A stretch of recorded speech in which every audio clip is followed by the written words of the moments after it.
should we be forced to send our children somewhere where we cannot access?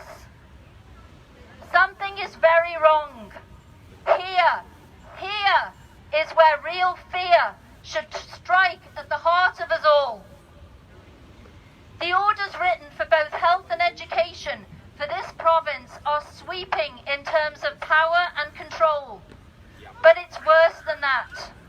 The school boards and schools, AHS and care homes are interpreting and applying these orders as they see fit. This is deliberate. When things go horribly wrong, when a person dies in a care home, when a child dies or is injured because of these measures in place in a school, each official will point the finger at another. It's what's commonly known as plausible deniability. I was just following orders will be the answer. We've heard it in my mother's care home. I have it in writing. You will have heard it also in the excuses given as the Nuremberg defense. First used in the words, in Germany, an order is an order, by those who stood trial for the atrocities in the Second World War. What happened to them? And a warning to everybody who will be in the legislature next week. It's coming to you. We all stand at a historic crossroads in this crisis. We stand here today as a beacon of light in this darkness. We ask you, Alberta, to join us. We all have a moral duty to advocate for those who cannot speak or act for themselves.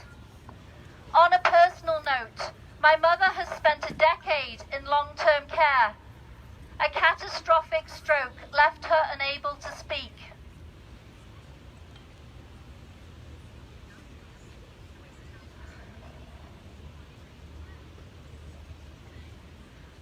Her sadness and silence in the last 6 months speaks volumes.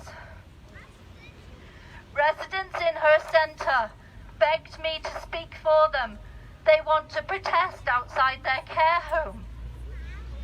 Those we are claiming to protect are crying out for our help.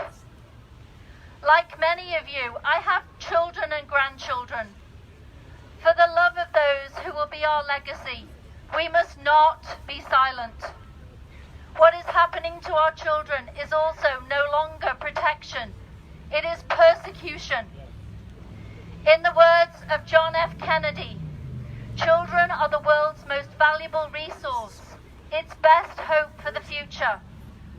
Parents, teachers, today's children, the adults of tomorrow, will come to us with questions about this crisis. We must be able to say to them that we were guided by knowledge, integrity, and truth.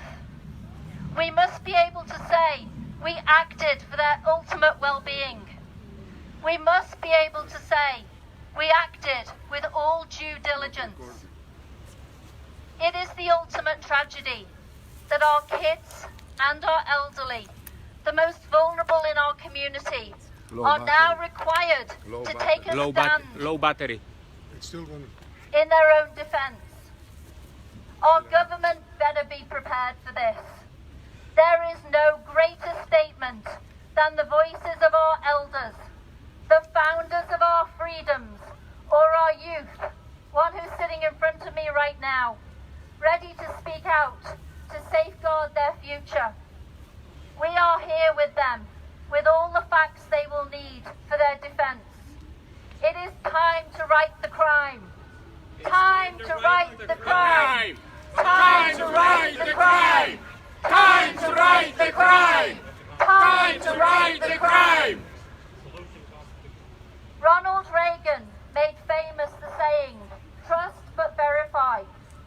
Today, there is no longer any trust. All we have left is to verify. As part of the 1980s War Against Drugs campaign, Nancy Reagan championed the slogan, just say no. It is truly time to right the crime against our elderly and our children. Time we put fear behind us. Time we armed ourselves with the facts. For the sake of our children, it is time to just say no. Just say no. Just say no. Just say no. Just say no. No to masks. No to social distancing. We all have the knowledge and the power to reclaim the future for those we care about most, our elderly and our children.